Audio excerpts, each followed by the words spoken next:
who didn't deserve the amount of hate they got.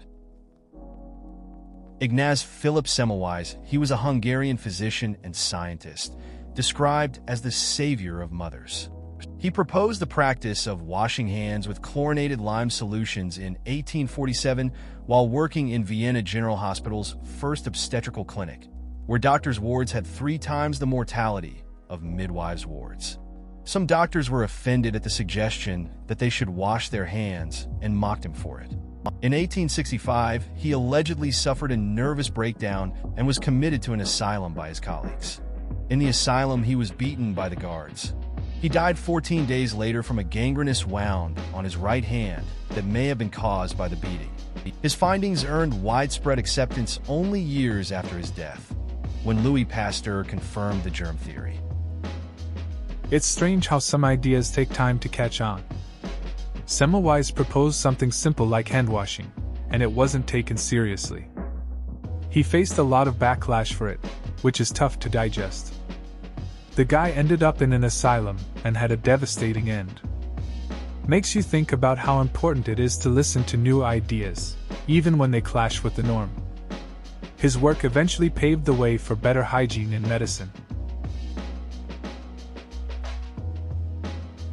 The Star Wars kid, a classmate, found the videotape he recorded it on in the school studio and uploaded it to the internet. He had to leave school for a while because of the bullying he received both online and in person. He reportedly lost friends due to the ordeal and had to go under psychiatric care. That's a rough situation. I remember a classmate who faced something similar. He shot a funny video for a project, but when it got shared, people turned it into a joke. He ended up withdrawing from everyone for a bit. It just shows how stuff online can really affect people in real life. It can be tough to bounce back from that kind of thing. Steve Bartman. Dude was the nicest and most pure Cubs fan in the stadium. What he got from the media and fans that night and ensuing weeks and years was horrendous. Borderline criminal from some of the media. What validates his class is the fact that he has been offered millions over the years for interviews and appearances and has politely said no. He just wants to enjoy his baseball team. Yeah, Steve's story is wild. He goes to a game, has a moment that spirals out of control, and suddenly he's the villain. The backlash was pretty rough. It says a lot about him that he turned down all that cash for interviews. Some people would chase the spotlight after that, but he just wanted to keep it about the game and his love for the Cubs. Just a regular dude trying to enjoy baseball. The hot coffee McDonald's lady.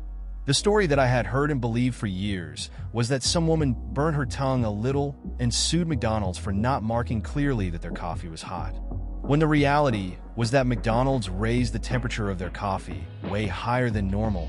It spilled on her when getting it in the drive-thru, and her burns were horrifically severe and she needed skin grafts. She was suing for so much because it literally how much her medical bills cost. But so many people ridiculed her and the case for years. It's wild how a simple misunderstanding can shape public opinion. I think a lot of people hear that story and picture someone being careless, but the truth is way different. Just a case of corporate negligence leading to someone getting seriously hurt. It's easy to judge from the outside without knowing the full details. Sometimes, the real story gets lost in the noise. Makes you wonder about other things we take at face value. Richard Jewell. He noticed a bomb at Centennial Park during the 1996 Olympics and alerted the police and crowd, allowing countless people to be saved from death or injury and investigated by the FBI as the suspect. And then the media focused on him being the culprit, but he was actually innocent. It's a pretty wild story.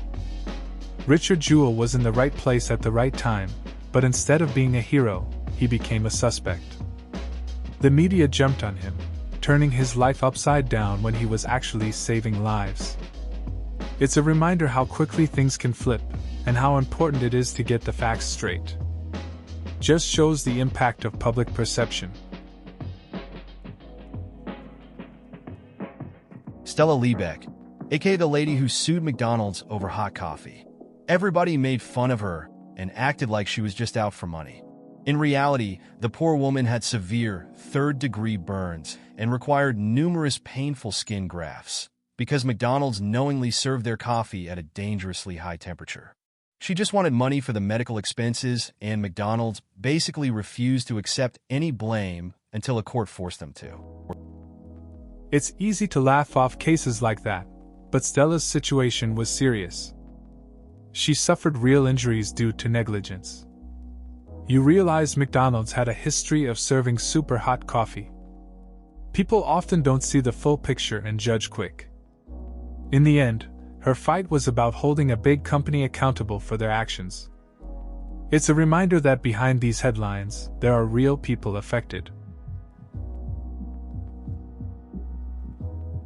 Britney Spears. I know those videos of her dancing in her home can seem cringe, but I think it's just something she's going through, perhaps a mental struggle we don't know about. The comments on her videos, reels, or whatever they're called, are usually very mean. Also, making fun of Jean-Claude Van Damme for being a corny actor. He's not a native English speaker and apparently taught himself, starting out by watching the Flintstones a lot. It's not easy to be successful when you don't have the native accent. He also had a problem with drugs at some point, which is another huge obstacle for people to overcome. It's true. Britney's dancing might seem odd to some, but who knows what she's dealing with behind the scenes. People can be harsh online. As for Van Damme, it's tough to judge someone for their acting when they're overcoming so much. Teaching yourself a language and fighting past personal struggles is not easy. It's interesting how we often overlook the challenges that shape someone's life. Alan Turing, Brit computer and mathematical genius, cryptography expert, played a huge part in helping Allies break the Nazi Enigma code during World War II, thus saving tens of thousands of lives. Turing saw the future of computers more clearly than possibly anyone in history. He foretold AI and self-learning code. He predicted 80 years ago that one day people would have personal computers, a notion that IBM execs scoffed at 30 years later. But Turing was a covert homosexual in 1940s England, and when this was discovered, even amazingly after he helped win the war, the Brit government arrested, prosecuted, and forced him to take a chemical castration drug cocktail that rendered him impotent, asexual, depressed, and suicidal. Turing committed suicide at age 41. Alan Turing was a brilliant mind who contributed significantly to World War II. His work on breaking the Enigma code saved many lives, but his personal life took a dark turn. Despite his achievements, he faced persecution because of his sexuality. The treatment he received was harsh and inhumane, leading to his tragic end. It's a reminder of how society can fail to recognize true genius while focusing on irrelevant aspects of a person's identity. The band formerly known as the Dixie Chicks, now called the Chicks. The lead singer publicly criticized President George W. Bush in regards to the war in Iraq. They were banned from country radio stations, received death threats, and stopped touring. Country music sucked so much after that, it became obnoxiously patriotic. That was a tough time for them. They took a big risk speaking out, which definitely had major consequences. It's interesting how their criticism led to such a backlash in the country music scene. The shift toward more patriotic themes really changed the vibe of the genre for a while. It shows how music can reflect politics and societal tensions. Sometimes, it's a real gamble to stand up for what you believe. I'm from Texas and now live in Australia. I have a childhood memory of my mom chasing coyotes away from me with a fly swatter. This was literally just in our backyard on the deck, and I didn't notice them. Maya Mile has a story of looking up and seeing my BAL around 3 years old at the time, being circled by dingoes at their campsite. I have no clue why it's so hard to believe predator animals would attack easy prey. Maya Mile immediately felt so bad for Lindy because she had zero issue believing her and also didn't accuse her of being negligent. My BAL being surrounded happened in less than a minute. Classic toddler, just playing in dirt while parents were setting up the camp. That's a wild memory. Coyotes and dingoes are no joke, especially with kids around. It's interesting how quickly things can go south when you're not paying attention. Your mom must have really been on guard. I can see why your MIL felt bad. It's easy to get lost in the moment when kids are just being kids. Sounds like you have some stories to tell about growing up surrounded by nature. I don't think it was the same kid, but I remember a story after Derek Thomas died about how he heard about a kid with HIV and entire sports tournaments were being canceled. DT found out about it and organized a sports celebrity basketball game for the child that DT and many other NFL superstars at the time attended and played in it with him. Giving the kid high fives, hugging him, it really started to tear down the walls of the stigma associated with it. DT gave the kid one of his 9 Pro Bowl jerseys, something he never gave to anyone, and the family was so moved by it that they buried the boy. Yes, unfortunately, he passed away in a Chiefs jersey. That's a touching story. It shows how a simple act of kindness can make a huge difference in someone's life. Derek Thomas really stepped up to show support, bringing together his peers for a good cause. It's sad to hear about the kid's passing, but that jersey and those memories will stick with the family forever. It highlights the impact of community and compassion in the face of tough situations. There was a passenger named Masabumi Hosono, who was the only Japanese passenger on the Titanic, and he got ostracized for escaping, and people felt he was a coward because a rumor spread in the media that he shoved other passengers out of the way to get to a lifeboat when he didn't and was completely cooperative. That's an interesting story.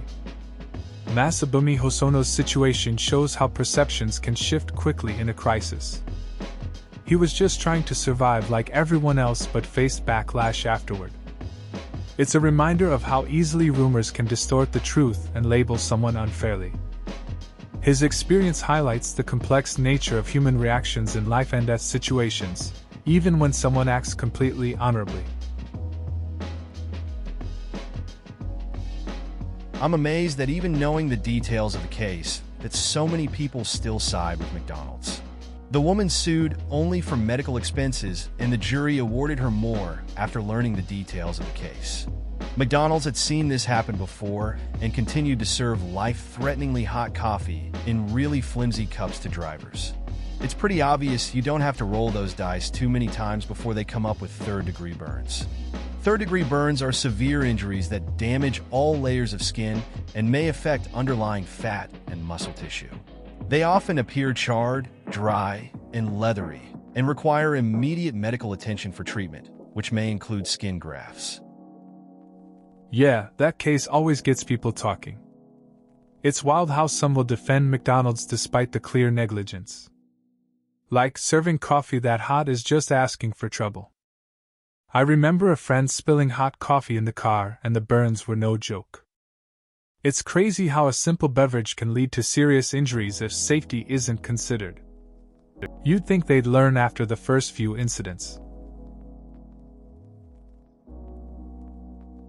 Oh man, reading the transcript of this case is a hoot. McDonald's further alleged that the severe nature of the burns suffered by Ms. Liebeck were worse than usual because of her older skin, making her more vulnerable to more serious injuries. Your Honor, we may have been made aware of up to 700 cases of people being seriously burned by our coffee and done nothing about it for over 6 years, but I think we can all agree that the real crime here is that the defendant is really old. This story is pretty wild. It shows how companies sometimes shift the blame instead of owning up to their mistakes. It's kind of funny how they tried to make age a factor in the burns. You'd think after so many incidents they'd do something about the temperature. Just goes to show that sometimes the responses in court can be more entertaining than the case itself. I used to love Amanda Bynes. It makes me so sad to see her now. You cannot even recognize her face, and she's lost her spark completely. I've seen her in videos recently, and when she smiles, It doesn't reach her eyes, and she just looks so broken. I wish I could turn back the clock and have her kick the ass that needed to be kicked. It's tough to see someone you admired go through a rough time. Amanda Bynes had so much talent and energy, and now it feels like she's lost a lot of that. It's a reminder that fame can take a real toll on people, and sometimes they just need support to find their way back. I hope she gets the help she needs. One of my worst memories of raising my daughters was showing them this video as a joke, not getting that they thought it was the coolest thing ever, and saying something like, "This is so stupid." My youngest, probably 8 at the time, was visibly crestfallen. She's 20 now, and I still think I'm a terrible father because of this. It's tough when you realize something you thought was funny had a different impact. Kids can be really sensitive. It sounds like you didn't mean to hurt her feelings. It's easy to reflect and feel bad about moments like that. I guess the important thing is that you learn from it and can communicate better now. We all make mistakes as parents. Janet got screwed so badly with that nip slip. She was such an amazing singer and dancer. I loved her growing up, and it all turned so quickly BC of that incident. Yet Justin went on to be fine. Initially, what he's going through now, but it's not BC of the nip slip. Everyone turned on her and let Justin just walk away with no heat. It's really sad looking back on it, especially now with what's shown on TV. That wouldn't have been thought about twice if it happened now. It's interesting how one moment can change everything for someone. Janet had this incredible talent, and then just like that, it all shifted. Everyone was quick to judge her, while Justin seemed to escape without any real consequences. It's a bit unfair how society reacts to these things, and looking back, it feels like different standards are in play now. Makes you think about fame and the double standards that come with it. I watched a good documentary on her, and it broke my heart to watch such pig-headed behavior toward her by old men on television being cheered on and encouraged. She was a raw person who couldn't sit and allow such injustice toward others. I love what she did. She was mocked for fighting for our children. It's tough to see people like her facing that kind of treatment. It's sad when society encourages that behavior instead of supporting those who stand up for what's right. She really took a stand, though, and her determination is admirable. It's disappointing how often good intentions get overshadowed by ignorance. People have to realize these struggles matter. I respect her for fighting for the future of children. Raising hands how a young woman who was taken advantage of by the most powerful man in the world was vilified when he was the married one I'll never know. I was a teen when it came out, and it was part of the era where we all had to seem to be willing, but we're SLTS if we did. I'm so glad she's had vindication. It's interesting how narratives shift over time. Back then, it seemed like everyone leaned into the blame rather than understanding the power dynamics. A lot of people were caught up in the judgment, not realizing the broader implications. It's good to see her receiving some recognition now, even if it took years. Sometimes it takes a long time for society to catch up. Even if Britney is doing drugs or being stupid or lazy or blowing all of her money or whatever, none of it means she belonged under the conservatorship. She's an adult, and she's allowed to make poor decisions. She's allowed to do regrettable things or do nothing. She doesn't owe the world the life they want to see her live. She's allowed to be dumb just like the rest of us. No one put the rest of us under a conservatorship every time we acted stupid for a few years or blew rent money at a casino or whatever stupid nonsense people get up to. I get the point. Everyone messes up, and we all go through phases where we might make bad choices. I remember a friend who went on a wild spending spree after college.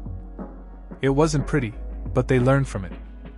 People have their ups and downs, and adults should have the freedom to figure things out for themselves without being controlled. It's just part of life, you know? I don't keep up with him, but I remember thinking if he did stupid teenage edgelord shit, and that's the worst he did, I seem to remember him wrecking a Ferrari or something stupid, that he's actually doing pretty well, all things considered. Dude was a child star who hung out with a bunch of creeps. If he was a total piece of shit, no one would hold it against him. It's kind of interesting how some child stars end up. You get this idea that they'll go off the rails, but sometimes they just kind of fade into the background. I suppose if wrecking a car is the worst they do, it's not the worst outcome. Sometimes it's just surviving the chaos and turning out okay that counts. You can't really expect them to have the same path as everyone else.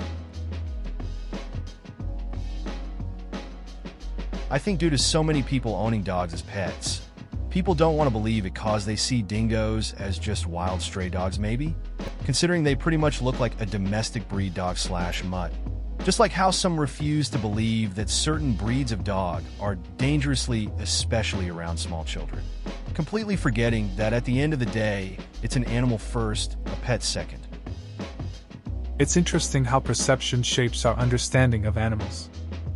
I've seen friends who just can't grasp that a wild animal can be different from a pet, even if they look similar. It reminds me of a time someone thought their dog would be friendly with any dog, without considering the other dog's nature. Sometimes people forget that instincts matter more than familiarity. Pets can be unpredictable, just like wild animals. And the cult was the Seventh-day Adventists. Like, I know they're not great, but in the US, they're reasonably mainstream Christians. It's not like she was taking orders from aliens and living in a sex dungeon. As far as cults go, they're pretty boring. I had SDA friends growing up, and they just weren't allowed to say the word fart, and the girls always wore dresses. It's funny how some groups can seem extreme, but in reality, they're not that different from regular life. My friend had some SDA classmates too. They were chill, just had their rules. We joke about how strict they were with things like dress codes. It was all pretty harmless, just people trying to live their beliefs. Makes you realize that everyone has their quirks, right? One of the forensic experts said a dingo couldn't open its jaws wide enough to pick up a baby, but he based that on plaster casts of dingo skulls that had the jaws wired on too tight, so they wouldn't open as far as they really could. Oh. And another reason people thought she was guilty, not necessarily the jury, was that she didn't act like how they thought a grieving parent should. She was too stoic. It's interesting how people can judge someone's actions based on their expectations. The dingo's jaw argument shows how assumptions can shape narratives. And the way parents grieve varies a lot. Just because someone doesn't show emotion in the way others think they should, doesn't mean they're guilty of anything. It really makes you think about how easily misunderstandings can happen in intense situations. In the late 80s, I was at the hospital to visit my very good friend, Patrick. He was dying of AIDS and still was wonderful, but so weak. I just crawled in behind him and wrapped myself around his bony frame. He softly said that it was the first time he'd been touched unless it was medical with gloves and protective gear. He said he felt like a leper. We laid there about an hour, and he said it made his heart swell. I didn't tell him that my heart was breaking. I left, and he died later that night. I never felt 1 ounce of fear of his disease. I feared him feeling so damn alone, so much more. That sounds really tough. It's heartbreaking to see a friend in such pain and feeling isolated. The moment you shared must have meant a lot to him, just having someone close. It's a reminder of how vital human connection is, especially in difficult times. Losing someone like that leaves a mark, and this story shows the depth of friendship, even in the face of such a hard situation. My grandfather got it during open-heart surgery from a blood transfusion. It was incredibly hush-hush about why and how he died at the time. None of us kids were allowed to go near him because we might have gotten him sick, though Mom claims it's so we didn't remember him as the scarecrow he had become in the late stages. It was pretty sad. I keep his dog tags on a chain with mine, hanging next to the computer. That's a tough story. It's hard to see someone you care about go through something like that. Keeping his dog tags close is a nice way to remember him. It sounds like he left a mark on you and your family. Sometimes, those memories stick with us long after they're gone. My daughter learned about this case in law school. Apparently, the victim's injuries were horrific. All she wanted was for McDonald's to pay her medical expenses, and they refused. On top of that, they carried out a successful smear campaign, resulting in the general public thinking it was a frivolous lawsuit just to get money. All she wanted was a lousy $20,000. Thanks for reminding me. I need to stop going there. It's interesting how these stories unfold. A simple request turned into a huge public issue. People often don't see the whole picture. It makes you think about how companies handle these situations. Sometimes, it's not about the money at all, but just doing the right thing. Makes you reconsider where to spend your money. She didn't even write it. They're hating on her just for performing it, basically. Her parents bought a package for her to make a music video because she loves singing. They gave her 2 songs to pick from, and she chose Friday because the other one was about being in love, and she hadn't been in love yet. It's such a wholesome story, TBH. It's kind of sad how people often attack someone for just being part of something they didn't create. It's great that her parents supported her dreams by helping with a music video. Choosing a song that's relatable for her is pretty genuine. It's nice to see that kind of encouragement, especially when it comes to expressing oneself through music. Everyone should have the chance to explore their talents without judgment. Need more hate fuel? She was fired at the end of Clinton's term. She claimed it was retaliatory while the government said it was because the next administration fills those roles. According to Wikipedia, Tripp sued the U.S. Department of Defense and the U.S. Department of Justice for releasing information from her security file and employment file to the news media in violation of the Privacy Act of 1974. On November 3, 2003, Tripp reached a settlement with the federal government. The settlement included a one-time payment of more than $595,000, a retroactive promotion, and retroactive pay at the highest salary for 1998, 1999, and 2000. She also received a pension and was cleared to work for the federal government again. Her rights to remain part of a class action against the government were preserved, made over $500,000, plus back pay and a promotion. It's interesting how things can turn out. A friend of mine worked for a company that let him go during a restructuring. He claimed it was unfair, but they always said it was just business. Later, he ended up suing them for some mismanagement they did and won a nice settlement.